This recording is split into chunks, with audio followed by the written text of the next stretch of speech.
Hay quienes pintan, otros escriben, algunos cocinan, bailan, cantan, miran el mundo a través de una cámara o un personaje, pero todos tienen algo en común: el arte como manera de sentir, de decir, de transformar lo cotidiano en algo profundo. El arte está inmerso desde el origen de la humanidad y siempre ha servido como medio de expresión humana. Es un canal de comunicación universal que trasciende las barreras lingüísticas y culturales. Y aquí, en este rincón de la provincia de Buenos Aires, con sabor a pueblo, nace este espacio radial hecho de pinceladas, palabras, imágenes, para escuchar la voz de artistas, para escuchar sus historias y entender qué hay detrás de cada una de sus obras. Cada semana, de la mano de Nati y sus invitados, viajaremos por los paisajes invisibles del corazón humano.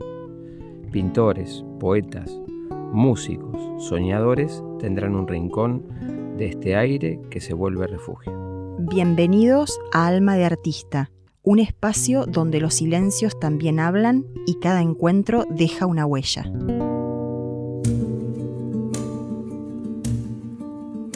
No jugaremos a la guerra rueda que rueda. Inventaremos un lugar para escondernos de los fantasmas, de las brujas, de los truenos, de todo lo que nos asusta y nos desvela.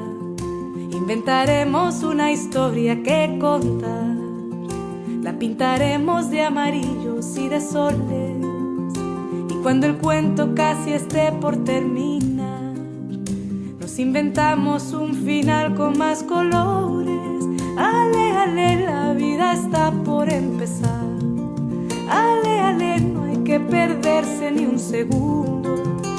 Hay que inventarse 1000 pretextos y cantar, que hoy más que nunca una canción precisa el mundo. Ale, ale, la vida acaba de empezar.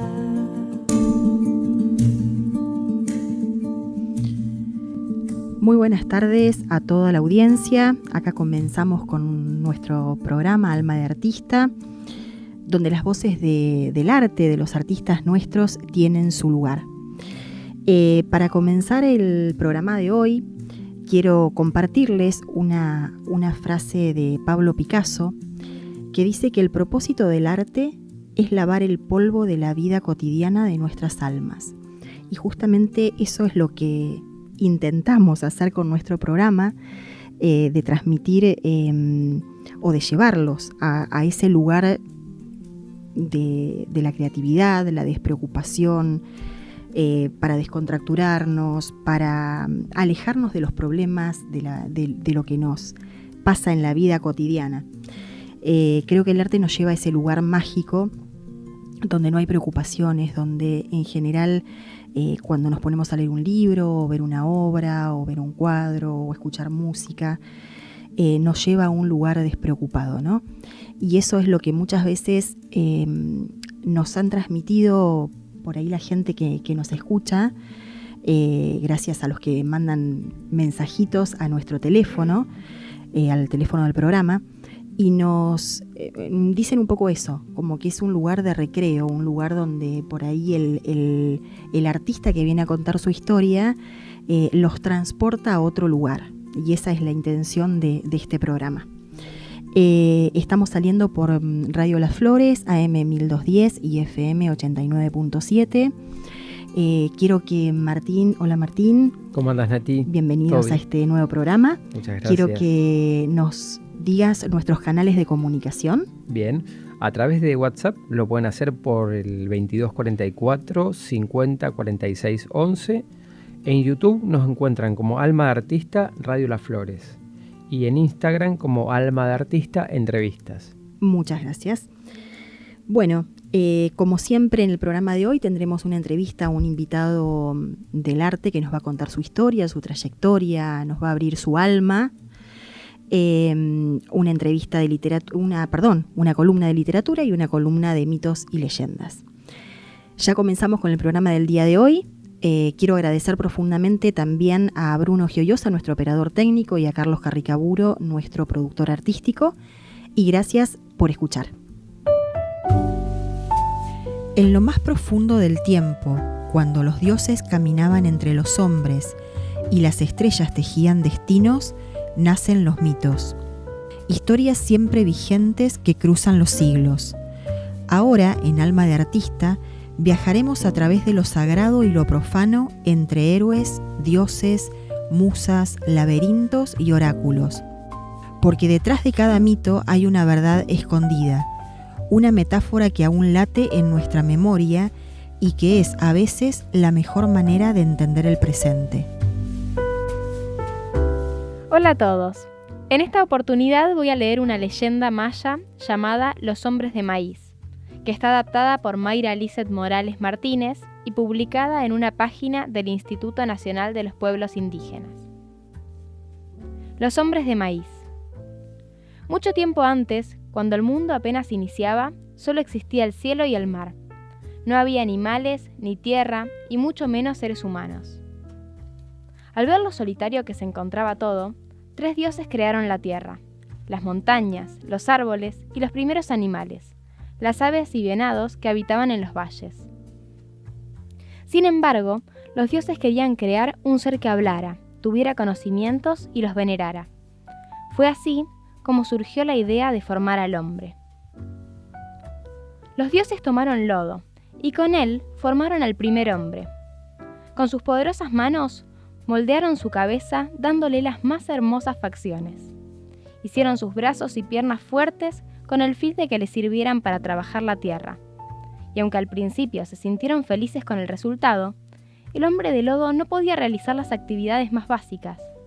No le era posible hablar ni caminar. Cualquier movimiento, por más leve que fuera, los deshacía, convirtiéndolos de nuevo en lodo. Ante este primer fracaso, los 3 dioses no se rindieron. Se unieron con otros 5 y comenzaron la creación de un nuevo hombre, esta vez hecho de madera. Estos podían hablar, caminar y comenzaron a tener hijos. Sin embargo, no sentían sentimientos. Eran personas sin alma. Sus movimientos eran torpes, rígidos, no tenían ninguna emoción. Ante esta situación, los dioses enviaron un gran diluvio a la tierra para acabar con la vida de los hombres de madera. Pasó mucho tiempo sin que los dioses intentaran crear un nuevo hombre. Pero después de mediar largamente cuál era el mejor material para que el hombre pudiera finalmente pensar y sentir, decidieron tomar mazorcas de maíz y con ellas crearon una masa blanca de la cual formaron 4 hombres que eran inteligentes y podían correr, pensar y amar. El maíz con el que fueron creados se impregnó de su esencia, se volvió su sangre y formó su corazón.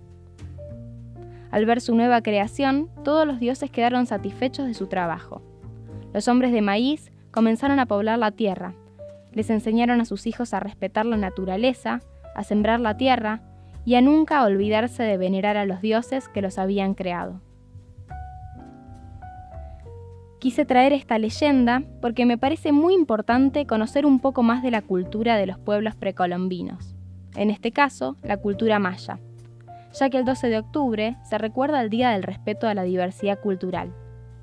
Por otro lado, el entrevistado de este programa es una persona que trabaja el oficio de la alfarería, y aunque no crea humanos, como lo hicieron los dioses al comienzo de la historia, sí crea objetos que tienen vida, que cuentan una historia y que poseen características propias de los objetos elaborados por estas civilizaciones originarias de América.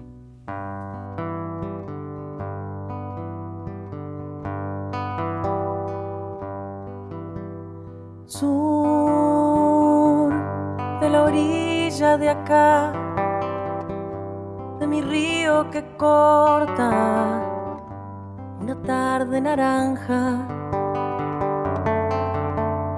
Cuenta un sauce llorón que la oía cantar junto al agua dorada. Miel del litoral, río tibio calor, un sabor que no alcanza. Corre la canción mis pagos de allá. Agua dulce y salada. Ay, lo que vino a pasar, nada más por mirar una astilla quebrada.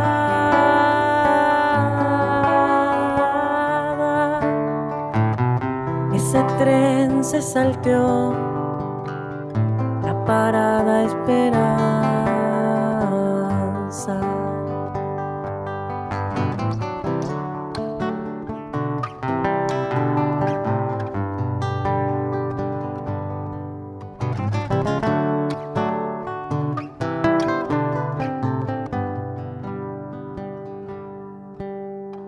Norte, trigo y calor, una brisa rimó, un amargo de caña. No se oyó al cardenal anunciando que ya levantaba la helada.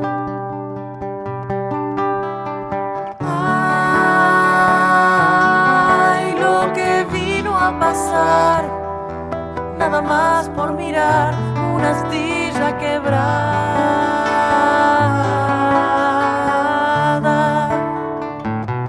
Ese tren se salteó, la parada Esperanza.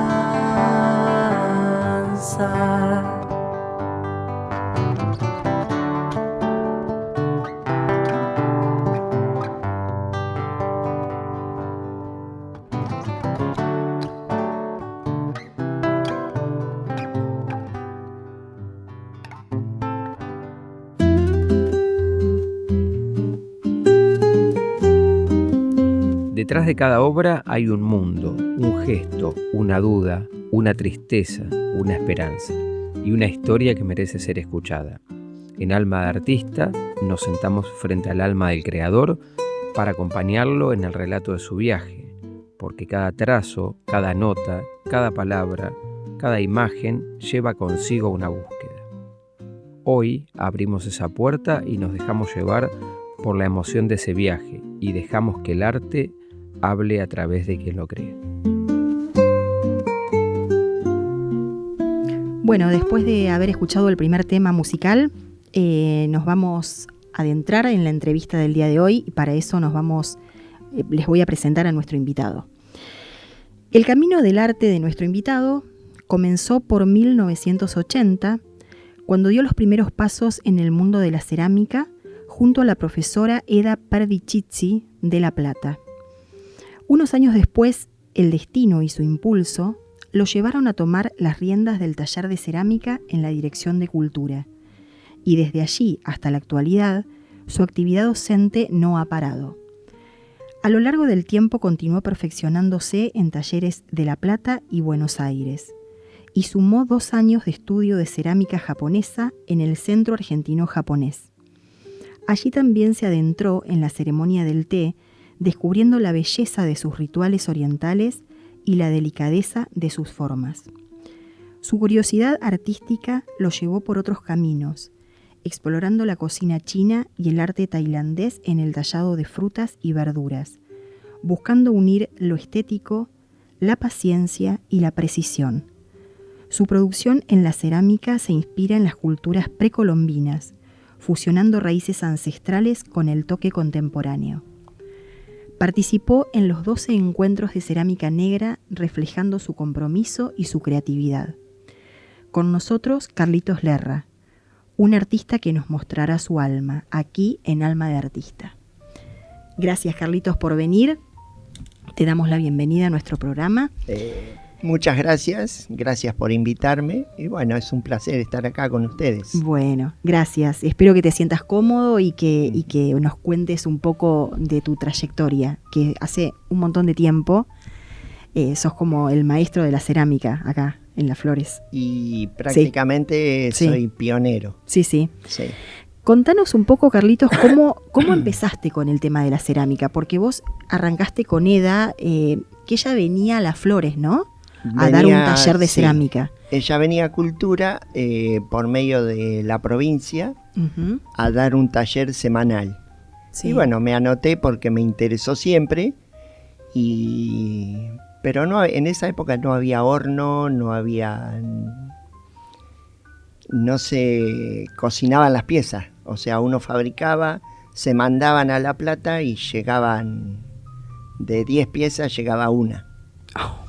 Y claro. en esa época era colectivo, se embalaban, se mandaban en colectivo y de colectivo se rompen, bueno. Ujú.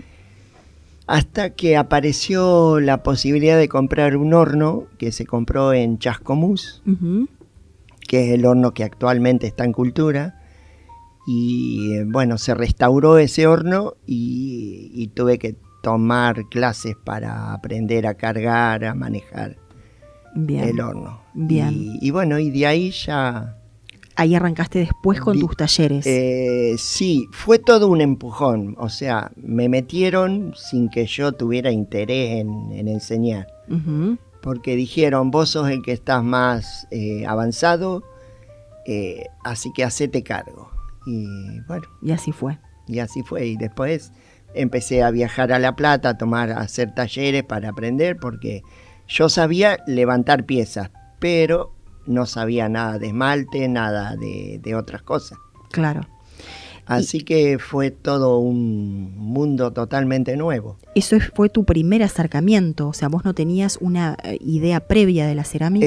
Sí, yo, o sea, con la cerámica en sí, fue el primer hacer, pero yo de chico hacía cosas de barro y las quemaba en la parrilla. Quedaban cositas de mira. ladrillo, Ujú. pero era tierra, porque no era arcilla. Claro. No tenía en esa época idea de que la tierra, la arcilla son dos cosas diferentes. Ujú. Es todo tierra, pero son materiales diferentes.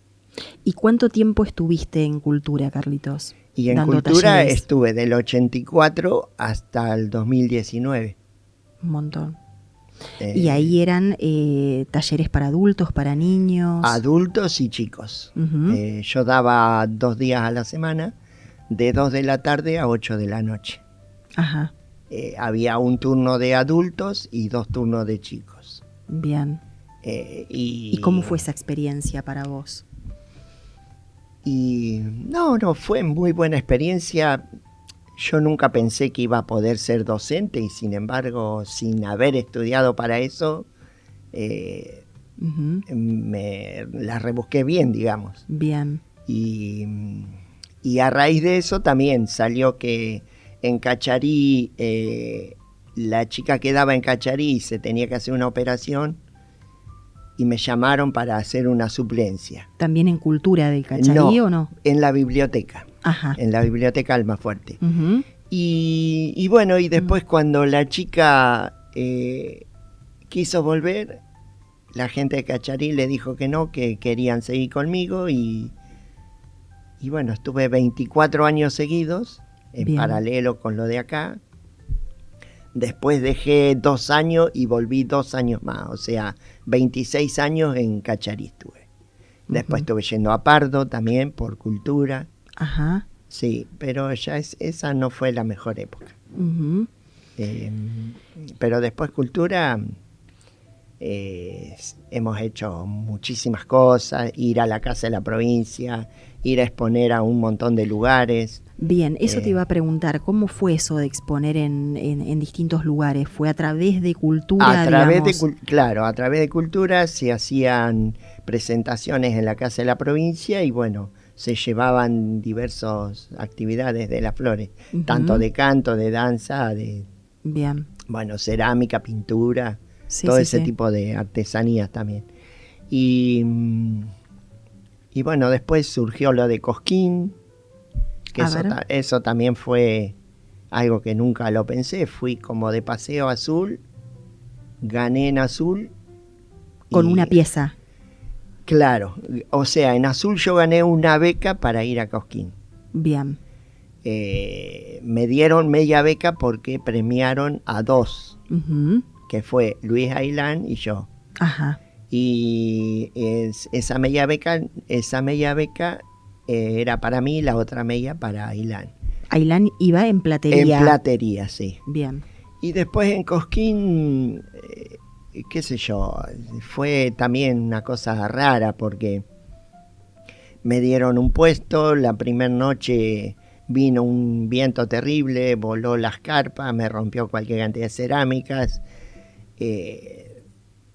y yo no quería estar en el puesto, porque no, en realidad a mí no me gusta ir, pero no me gusta estar en el puesto. O sea, yo era bastante vago allá. Y los encargados andaban persiguiéndome y me decían, me tenés que decir cuánto vale esa pieza. No, esa pieza no la vendo. Y así, todas las noches lo mismo. Hasta que viene uno y me dice, pero vos te hacés, me dice.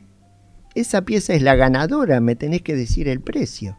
Ajá. Y ahí le dije 20.000 pesos como si fuera un montón de plata. Y bueno, me la compraron y quedó la pieza ganadora ese año en cerámica. ¿Y qué era? ¿Un cuenco? ¿Qué? Era una vasija que yo había hecho 2 iguales. Era una botella, tipo botella, con una cabecita y una manija y un pico. Que tenía 21 monitos pintados, estilizados, ¿no? Y había hecho 2 yo, y una la tiene Rodolfo Aduzzi en azul. Ajá. Y profesor que se la de baile. regalé yo.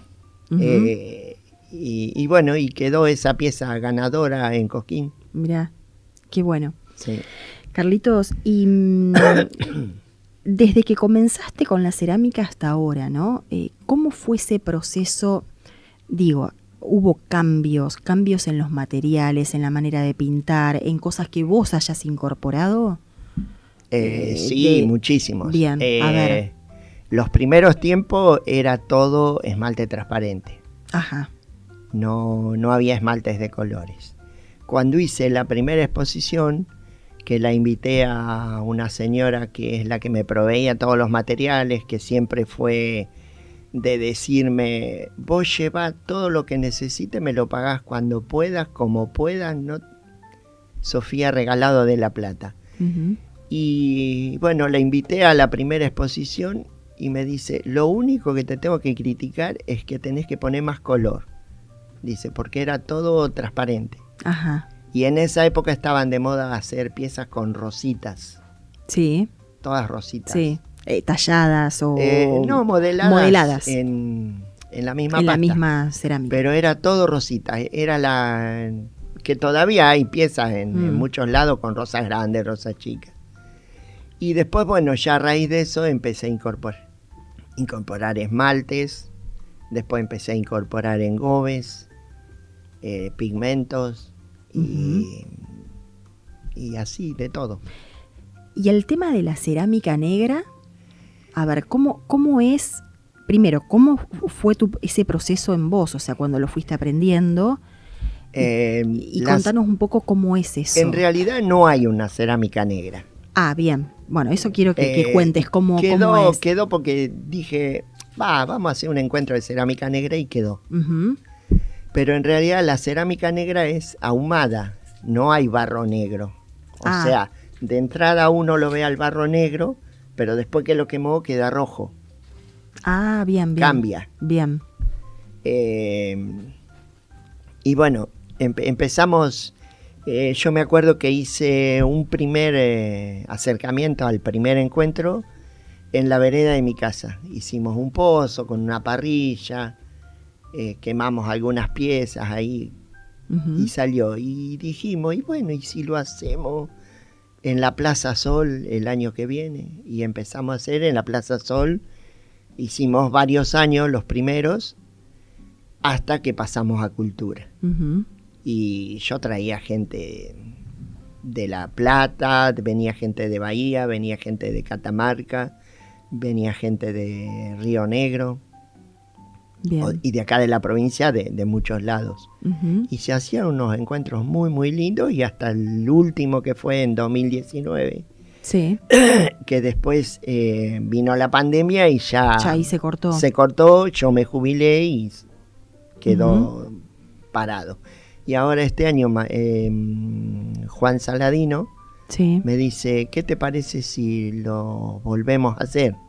Bien. Dice, ¿vos estarías dispuesto? Sí, cómo no. Ujú. Así que estamos ya trabajando para el de este año, Bien. que vendría a ser el 12. Claro. Bien, Sí. bien. Bien, Carlitos. Martín, vos querías preguntarle algo. Sí. Sí. Bueno, primero agradecerte por venir y por formar parte de nuestro programa. Y en toda esta trayectoria yo te quería preguntar, pasaste por talleres de La Plata y de Buenos Aires y estudiaste cerámica japonesa. ¿Qué es lo que te aportó esa mirada oriental en tu forma de crear, en tu forma de expresar? No, eso te abre mucho la mente.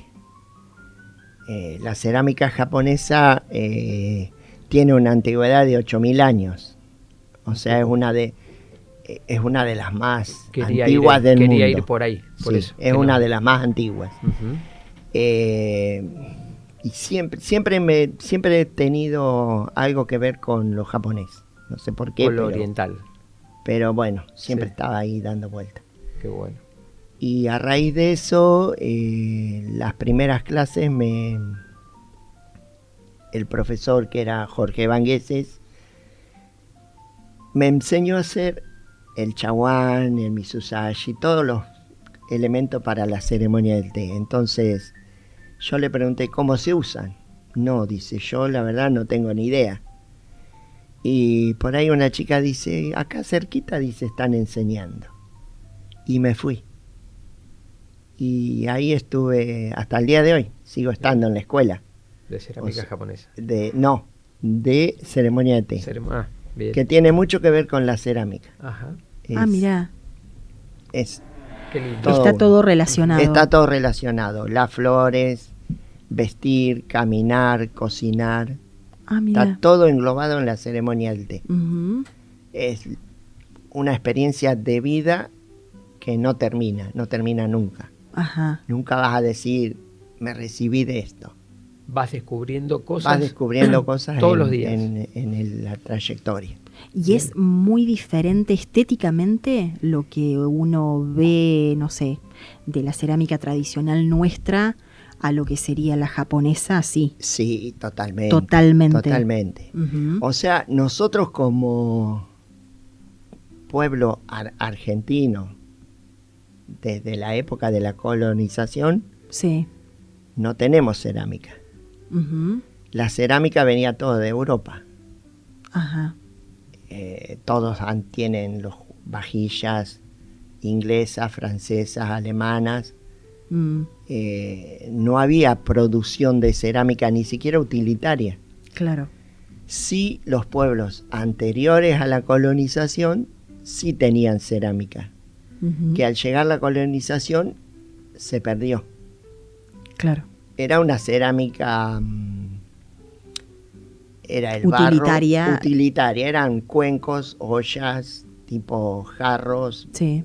cosas sencillas, no se usaba esmalte, Ujú. era el barro nada más quemado en un fogón y listo. Claro. Muy frágil. Mm. Por ejemplo, se encuentran en ciertos lugares, se encuentran pedazos de cerámica en la zona del río Salado, Rancho, Belgrano, todo por ahí se Ujú. encuentran. Ujú. Yo he encontrado acá en la zona de Gualicho, he encontrado unos pedacitos. Mira. Y mi papá encontró un pedazo muy lindo con un diseño que, bueno, ahora es patrimonio mío. Qué bien. Sí. También datan de esa época. Claro, anterior a la llegada de los españoles. a la colonización. Sí. Bien, Interesante. Carlitos, hacemos una pequeña pausa con un temita musical Listo. y después seguimos. AM 1210, Radio Las Flores. Un café para tus oídos que despierta la mente y te alegra el día. Sin querer te lastimé, sin querer te abandoné. Solo sé que yo no sé cuidarte de mi amor. Necesito tu perdón, necesito verte hoy. Solo sé que yo no sé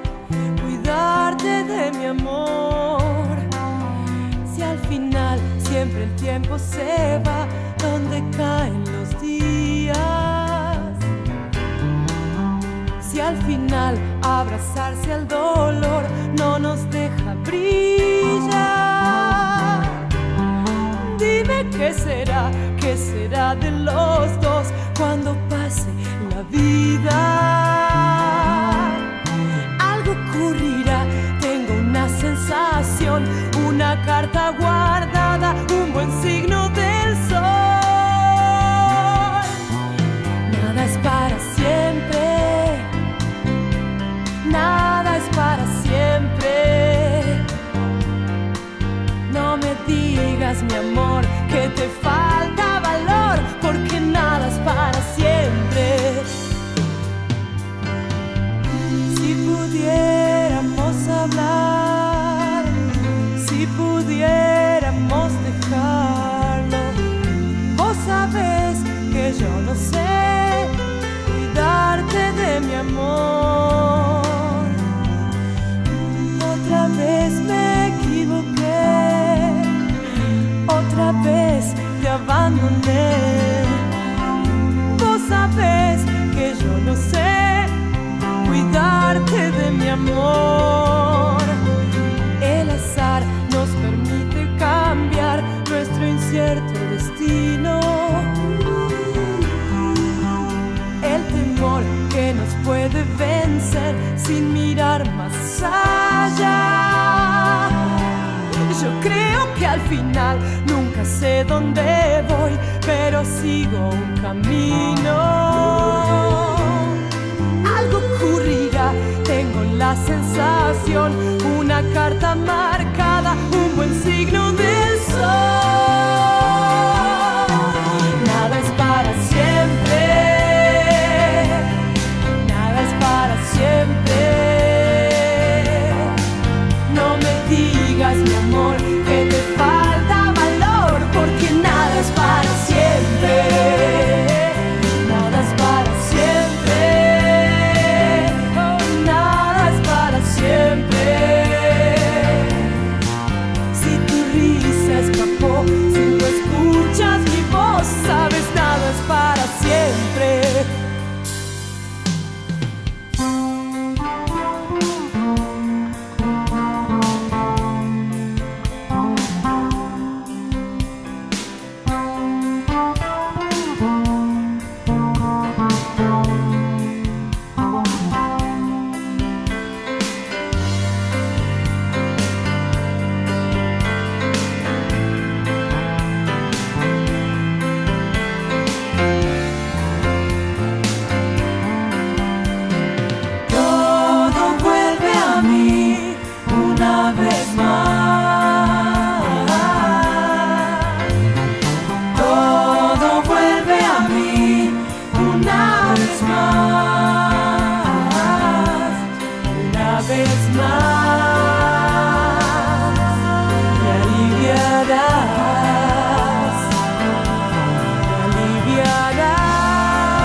Bueno, el temita que estuvimos escuchando recién se llama Nada es para siempre, de Fabi Cantilo. Y seguimos con nuestro invitado del día de hoy, que es Carlitos Lerra, ceramista de acá de Las Flores. Carlitos, contanos un poco qué te inspiró a que tu producción de cerámica, ¿no? Tenga raíces de precolombinas, ¿no? O sea, ¿qué te inspiró a hacer ese tipo de cerámica?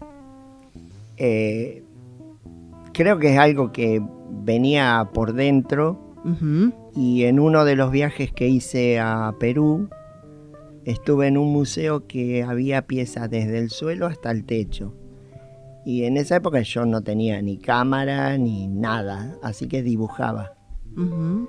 Y me fascinaba la pintura, los diseños, todo eso. Y traté de reproducir eso.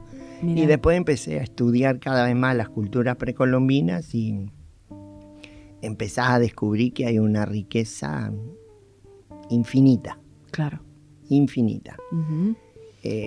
Tenés culturas riquísimas en diseño, por ejemplo, acá en Argentina tenés Chaco Santiagueña, que prácticamente nadie la conoce, Ajá. unos diseños en negro, rojo y blanco espectaculares. Blanco, pero con esmalte No, blanco, no, arcilla, Arcilla. todo arcilla, no, esmalte Porque no en hay. ese momento No había. No. o sea, era la pieza de arcilla y quemada. Claro. Bien. Después tenés las culturas Aguada de la zona de Catamarca, La Rioja, Ujú. con unos diseños maravillosos. Después tenés la cultura Condorhuasi, que es otra de las muy, muy valoradas en Argentina, también de la zona de La Rioja, Catamarca. Después hay más culturas, pero ya cerámica un poquito más pobre, digamos. Ajá. Después pasás a Chile, tenés cerámica anterior a lo que son los mapuches, Ujú. también muy rica en diseño.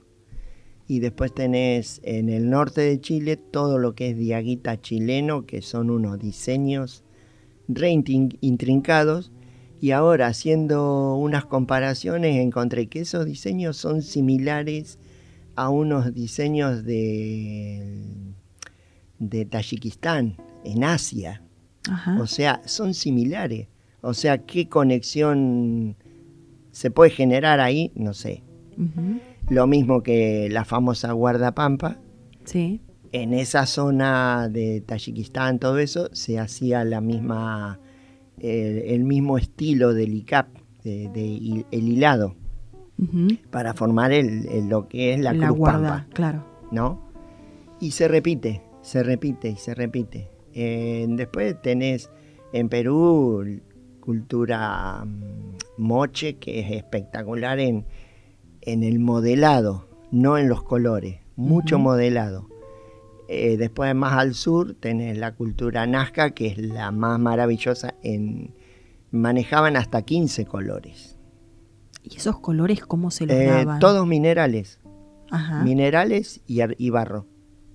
Qué bueno. Y después pulido, a piedra. Ujú. A piedra. Sí. Después seguí al norte, Ecuador, riquísima la cerámica de Ecuador. Ujú. Y hay piezas en Ecuador idénticas a la de las culturas Yomon y Yayoi de Japón. Hay piezas que como que lo hubiera Como hecho que la son misma iguales. persona. Como que lo hubiera hecho la misma persona, idénticas. Qué cosa, ¿no? Sí. Hay una conexión que nunca se va a saber cómo fue. Qué increíble. Mm. Y después seguís más al norte y tenés México, Panamá, con cerámica espectacular. México, bueno, Ujú. tenés desde mayas, aztecas, teotihuacanos. Y después llegás a Estados Unidos y tenés una cerámica también. La zona del sudoeste, el límite con México, Sí. es también muy, muy rica. Ujú. Y actualmente en esa zona, que es en México, hay un pueblo que se llama Mata Ortiz, Ujú. que todo el pueblo fabrica cerámica y hacen una cerámica, te dejan loco con lo intrincado que hacen los diseños, Mirá. que son una réplica de Siempre, lo anterior. Eso te iba a decir. Siempre réplicas Y mejorado. mejoradas. Sí. Ujú. Y después tenés todo lo que es Acoma, Mimbres, que ya es en Estados Unidos, Ujú. que siguen haciendo una cerámica cada vez más. Los diseños los llevan a lo máximo. Ujú. Está buenísimo la trayectoria que tiene. Qué bueno, qué bueno. Carlitos, bueno, vos nos contaste hace un ratito que el tema de los talleres, de tantos años en los talleres, ¿no? Quiero que nos cuentes en la actualidad, o sea, vos estás dando talleres, vos particularmente. Sí. Bien, y contanos un poquito si es para adultos, para niños. Yo ahora tengo mi taller, bueno, el taller mío siempre funcionó a la par del de cultura. Sí. Y ahora, bueno, después de que me jubilé, ya me dediqué a dar clases particular. Uh-huh. Tengo dos hornos a leña y un horno eléctrico. Ajá. Después tengo el torno, que bueno, nadie lo usa, yo tampoco, no me gusta. Ah, ¿no te gusta? Torno no me gusta. Mira. Me gusta levantar piezas a mano. Uh-huh. Y me gusta pintar en crudo y pulir, o sea, bruñir, que es lo que le da el brillo a la cerámica, sin esmalte. Ah, mira. Y antes de hornear. Todo en crudo. Ah, mira. Sí. O sea que no vuelven a hornearse como antes. Una sola vez. Claro. Que más una sola vez. ¿Eso es el engobe? ¿Lo que eso se llama es engobe? Engobe, Uh-huh. sí. Ahora el engobe lo podés usar como una pintura de bajo cubierta. O sea, podés pintar la pieza, después que está horneada la pasás por esmalte transparente Uh-huh. y haces otras cosas. Mira. O sea que, bueno, dedicado fundamentalmente a adultos. Los Prácticamente talleres. sí, adultos. Uh-huh. Y, por ejemplo, cada uno hace lo que quiere o siguen un... No sé, supongamos vos los vas guiando en piezas más simples a más complejas. La gente, yo tengo gente que no sabe que nada. No tiene, claro. Entonces yo tengo que empezar, que por ahí parece aburrido que estén moviendo las manos con el barro, Uh-huh. jugando, sin Sí. llegar a hacer nada. Sí. Entonces después les hago hacer una pelota y trabajar, hacer una media naranja con una pelota. Uh-huh. Y después de ahí trabajar con choricitos, hacer un jarrito y después de ahí ya se libera. Bien, bien. Qué interesante, ¿eh? Mm. Carlitos, yo te quería preguntar, me quedé un poco con lo del arte oriental y japonés. Ajá. Contanos un poquito en qué consta, qué significa la ceremonia del té, cuál es el objetivo, si se hace acá en Argentina. Sí, Un sí. poco. Sí, la ceremonia de té acá en la Argentina está, digamos, se llama Capítulo Argentino de Urasenke. Urasenke es la escuela que está en Kioto, Japón. Y de esa se ha desparramado, está por todo el mundo, no es solamente acá. Está en Europa, está en Asia, en Estados Unidos, en México, en Brasil, en Perú. Y nosotros, por ejemplo, yo ya no estoy yendo mucho, pero todos los años viene un profesor, un maestro, un sensei, viene de México y está una semana y uno toma clases con él. Entonces, él te va diciendo dónde tenés los errores. Te va marcando errores para que vos mejores para el próximo año. Siempre Pero se puede ir en la mejorando práctica, esa ceremonia. En la práctica, es práctica, práctica y práctica. ¿Y qué es lo que se evoca en estos encuentros de la ceremonia del té? Simplemente tomar una conectar. taza de té. Ajá. Una taza de té. No hay misterios. ¿Con algún tipo de cerámica especial? Sí, por lo general las piezas de cerámica son exclusivas. Bien. Se llama chaguán, tienen una medida más o menos entre 12 y 15 centímetros y se toma un poquito de té. Eso. No es una taza llena, es un poquito de té, que es un polvo verde. Se ponen 2 cucharitas hecho con una cañita de bambú, se bate hasta que queda bien espumoso y te lo tomas. En eso consta la ceremonia. Claro. El té tiene el gusto, cuando vos te tomás el primer mate, así, es amargo. Por eso siempre te ofrecen un dulce. Ah, mira.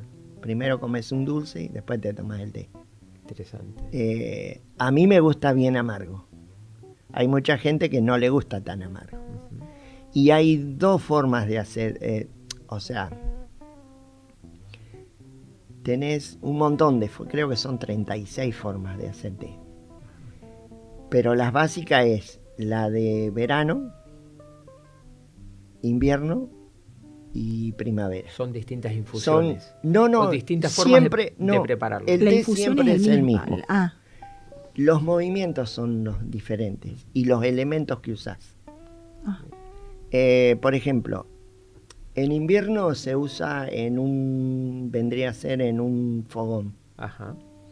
La marmita con el agua caliente está colgada. Todo se hace con carbón. En otoño, el bote de agua fría va a la izquierda, el brasero al centro. En primavera, verano, el brasero va a la izquierda y el pote de agua fría va a la derecha. Y así va cambiando. Cada estación tiene su forma. Y después tenés una ceremonia de té, digamos, así entre amigos, la podés hacer con un termo, en una mesa. Uh-huh. ¿De cuántos años data esto de la y ceremonia? Y hace 500 años, más de 500 años. Impresionante, ¿eh? Sí. Carlitos, y también te adentraste un poco en el arte tailandés del tallado de verduras y frutas, sí. Comida china. Bueno, a ver, contanos un poco eso, porque también eso es otro arte aparte de la cerámica.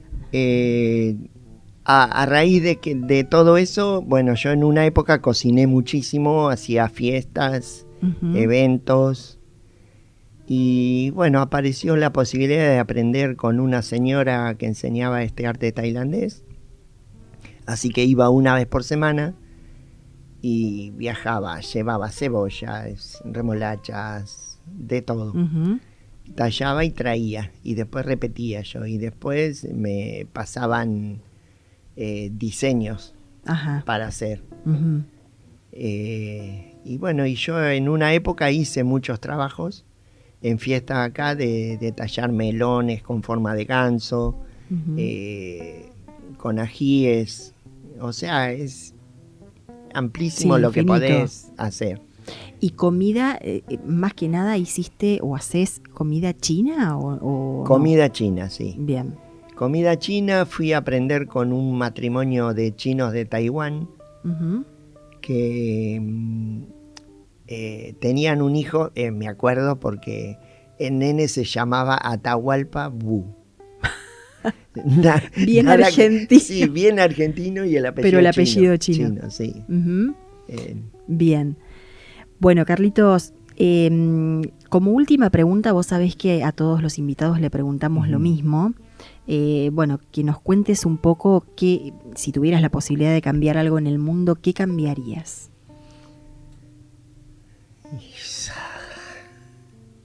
¿Complicada? Es complicado, pero tendría que haber menos hipocresía. Uh-huh. Menos hipocresía en la gente. Uh-huh. Es lo que me molesta un poco. Bien. Uh-huh. ¿Te ha tocado así toparte con situaciones Sí, totalmente. Uh-huh. Sí. Bien. Entonces, bien. Es lo que hoy yo cambiaría que la gente no fuera tan hipócrita. Bien. Sí. Bueno, gracias Carlitos por estar. No, gracias a ustedes. Gracias por esta entrevista, nos encantó. Uh-huh. Y bueno, seguimos con más Alma de Artista. Le agradecemos a nuestro invitado Carlitos Lerra y seguimos en un ratito con más programa. Uh-huh.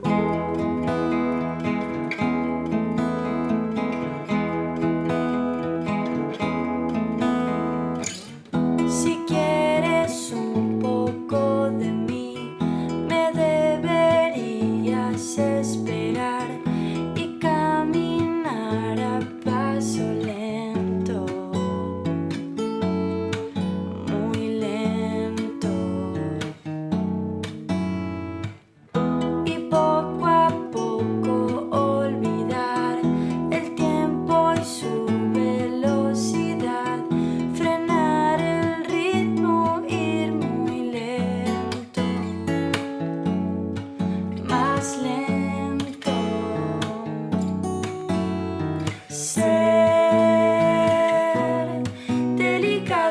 esperar.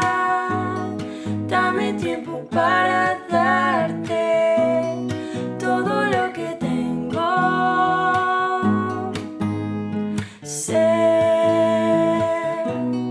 delicado y esperar. Dame tiempo para darte todo lo que tengo.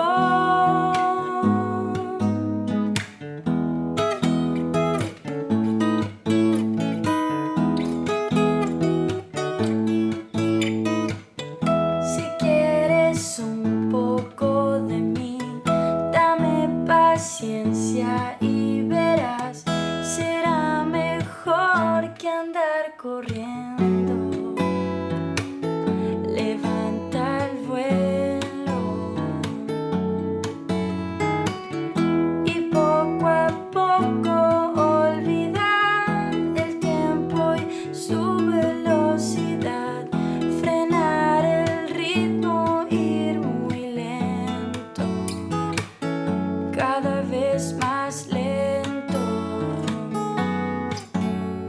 Ser delicado y esperar. Dame tiempo para darte todo lo que tengo. Ser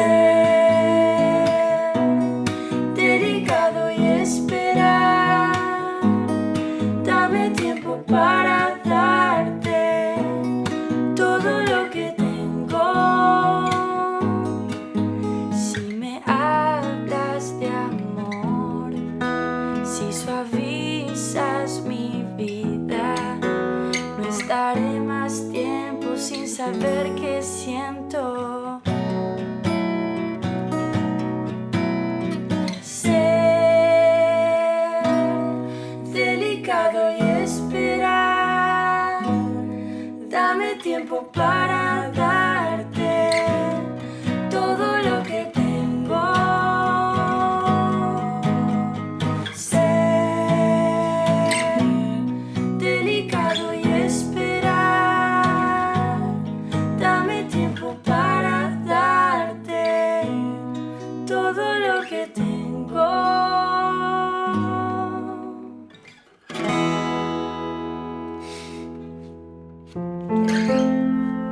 Hay palabras que rozan, que acarician, que arden, palabras que nos abren puertas y nos invitan a habitar el universo de la literatura. Aquí, en Alma de Artista, leemos, releemos, compartimos voces que nos atraviesan y laten más allá del papel, porque leer es también una forma de vivir, de resistir, de amar y hacer que las palabras de los que escriben sigan brillando. Bueno, y después de la entrevista del día de hoy, continuamos con nuestra columna de literatura a cargo de Pilar Corbalán. ¿Cómo estás, Nati? ¿Todo bien? Bueno, te damos la bienvenida, Pilar. Bueno, hoy traje poesía y pensando en este trabajo de modelado que se hace con la arcilla, y también le estuve escuchando a Agus y enlazando un poco con el mito del Popol Vuh de los mayas. Voy a leer algunos poemas muy breves de una serie que pertenecen a una misma autora. Abres la boca del barro y canta. Único lenguaje, el agua le da forma. Tus cortes se bifurcan para contenerse en los márgenes de tu memoria. Existes en todos los tiempos, desde la primera arcilla en las manos de otros. De tu intención o sin saberlo surgen los colores de la tierra. Impones esmaltes dorados, azules, verdes. Destacan en cada incisión donde la boca negra habla por ellos. Prisma de pigmentos vidriados incitan ese linaje de belleza. Décadas en el taller donde tu mundo no para de girar. Entregado al barro, como amante fiel obedeces la cosmogonía de tu estirpe. Se revelan sensualidades ancestrales de la arcilla arenosa, cerámica donde navegas. Son versos de Verónica Ortiz Laurens. Es una escritora que descubrí hace muy poquito, mexicana, novelista también, además de poetisa. una mujer bastante de avanzada, porque fue de las primeras en abrir espacios donde se abordaba el tema de la educación sexual. En la segunda mitad del siglo XX fue también representante mexicana y a cargo del Fondo de Cultura Económica, uh-huh, en su filial de España. Así que no solo se ha dedicado a escribir, sino también a la gestión cultural. Lo has dicho, respetas el fuego, le temes, sabes que tiene la última palabra. En el horno de piezas que has construido se cuecen relieves, alteraciones, hierven todos los riesgos de tu tacto, de tu vista, del barro intervenido. Por los huecos miras ese conocido infierno al que entregas tus obras. El abrazo rojo las define o las destruye. Tu juego de seducción a prueba. Como en el amor, habrá que sacrificar lo que no fragua ni contenta. Del barro nacen símbolos y signos, vasos, ánforas, vasijas, cilindros, donde el círculo se rompe. En tus manos hablan las curvaturas de 1000 cuerpos. Busco la inflexión de tus piezas, recorro sus texturas, aristas, tonalidades, vibraciones. Hay un tiempo pretérito en nosotros. Hemos estado cerca, solo cerca. Como tú, fui hecha de tierra en el ojo del agua, piel donde hierven antiguas escrituras, oquedades donde existo en el fuego que fragua, promesa de barro antes de los dioses. Soy la costilla que falta. Estos son versos de su poemario que se llama Barro, es del año 2023, y el dato interesante es que pospandemia esta autora tuvo un accidente doméstico bastante importante y bueno, tuvo una recuperación milagrosa, pero quedó bastante limitada en sus movimientos, así que de ahí en más su lírica ha sido una lírica en la que intenta canalizar el dolor, pero al mismo tiempo celebrar la vida. Bien, muchas gracias. Bueno, y aquí llegamos al final de este programa del día de hoy. Gracias por escucharnos, gracias a nuestro invitado por contarnos su historia, su vida, su trayectoria, por mostrarnos su alma. Estamos saliendo en Radio Las Flores, AM 1210 y FM 89.7. Quiero que Martín les cuente nuestros canales de comunicación. A través de WhatsApp lo pueden hacer al 2244 50 46 11. Por YouTube nos encuentran como Alma de Artista Radio Las Flores. Y por Instagram como Alma de Artista Entrevistas. Bien, quiero contarles que en YouTube vamos subiendo todos los programas que se fueron emitiendo y que en la descripción yo les dejo los links de cada uno de los temas musicales que se escuchan en cada programa. Bueno, muchos saludos a la gente que nos escucha, a la gente que nos ha mandado mensajitos, gracias a los artistas que pasan por el programa, gracias Bruno y Carlos por hacer posible este programa también. Y para terminar, quería decirles gracias a todos ustedes por entrar a este refugio donde el arte nos explica, se siente, y nos encontramos la próxima donde el alma vuelva a abrir las puertas. Gracias. No jugaremos a la guerra rueda que rueda. Inventaremos un lugar para escondernos de los fantasmas, de las brujas, de los truenos, de todo lo que nos asusta y nos desvela. Inventaremos una historia que contar, la pintaremos de amarillos y de soles, y cuando el cuento casi esté por terminar, nos inventamos un final con más colores. Ale, ale, la vida está por empezar. Ale, ale, no hay que perderse ni un segundo, hay que inventarse 1000 pretextos y cantar. Más que nunca una canción precisa el mundo. Ale, ale, la vida acaba de empezar. La la la la la, la la la la la la la la. jugaremos a la guerra rueda que rueda. Inventaremos un lugar para escondernos de los fantasmas, de las brujas, de los truenos, de todo lo que nos asusta y nos desvela. Inventaremos una historia que contar, la pintaremos de amarillos y de soles, y cuando el cuento casi esté por terminar, nos inventamos un final con más colores. Ale, ale, la vida está por empezar. Ale, ale, no hay que perderse ni un segundo. Hay que inventarse 1000 pretextos y cantar, que hoy más que nunca una canción precisa al mundo. Que hoy más que nunca una canción precisa al mundo. Que hoy más que nunca una canción precisa al mundo.